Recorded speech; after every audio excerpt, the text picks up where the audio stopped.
You mentioned those wartime situations. What was the most tense or the most difficult situation you had to go through that you clearly overcame? Well, anytime you lose a soldier, I mean, you got to understand, things like after 9/11 or anytime you're in combat, uh, I mean, you're, you know, you're definitely tired, fatigued beyond measure, uh, and because you spend so much time planning, 24-hour cycles and things like that before you go in and do an operation. But then once you get on a battlefield, there are no comforts of life, out there, and so just the fatigue of the weather, the terrain, doing missions in the Hindu Kush mountain range in northeastern Afghanistan. I mean, these are hellholes. All right. I mean, you can't imagine, some of the things, E. coli in the water, some of the things that you see from populations that had, the Soviet Union army, former army of the Soviet Union come through and just, destroy populations, and some of the people that are in some of these villages moving around with without arms and legs and things like this. I mean, there's a tremendous, physical fatigue piece to it, but also mental fatigue piece to it about how much a human can endure in these situations. And down in Haiti, little kids, 5, 6, 7, 8 years old, swimming in these trenches on the side of roads that were covered with a foot of mosquitoes. I mean, just hovering over top of the kids, in the abject poverty, and you look in those situations at the kids, in Haiti or in Iraq, in Afghanistan. One deployment, I was in my Humvee and pulling security out the right side of the Humvee, and I saw out of my corner of my eye this movement, and it drew my attention to it. And it was this guy.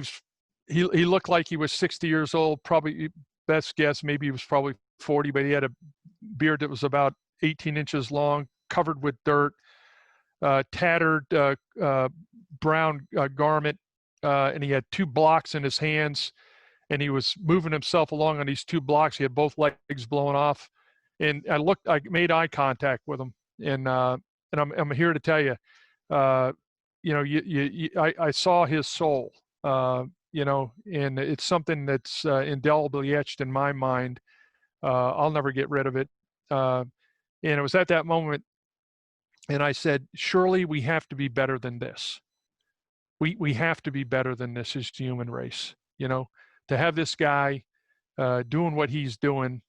But that was, those aren't the only situations. I mean, you mentioned, what's the hardest thing? I mean, when you lose an American, or that call comes over the radio, the call sign, and hey, we have X number killed and X number wounded.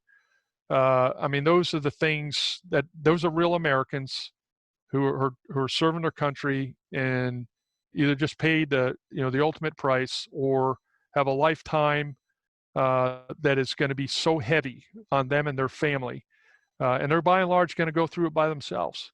And there's families back there, spouses and children who just lost a loved one, or had a loved one forever impaired. And so those are the toughest things.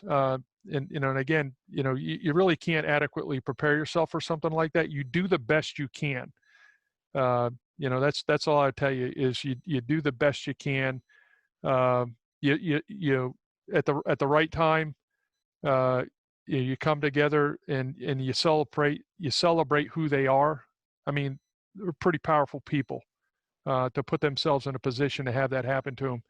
So you celebrate who they are, the fortitude, the courage, the selfless service, the leadership that they demonstrated, and you hope to see it, in others, and as generations go on and on. As long as we have people that are willing to do that, we're in pretty good shape. But it's there are things that you experience in those situations that you can't have a conversation with a person who has not been in that situation. It's just two different universes.